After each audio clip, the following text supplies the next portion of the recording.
On Mambilla, when nothing in actual fact has been concluded and monies have been expended all these years. So you get the DEX officers headed by your PAMSEC to see us Tuesday next week with all the details of the expenditure on this. The reason being that we cannot continue to spend money on consultancy when in actual sense nothing has been concluded.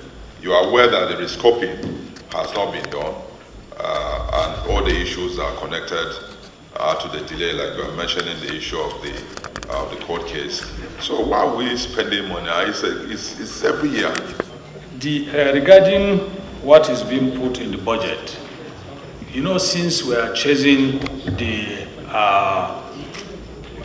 court case, and as soon as we get it settled, we'll move to site.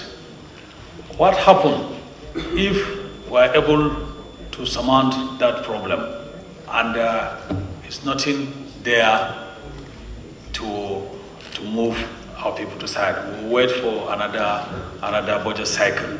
So some of these monies are put there in anticipation to when, which we don't know, when we will settle that court case. So, and it may be there and it's not assessed until the end of the budget cycle.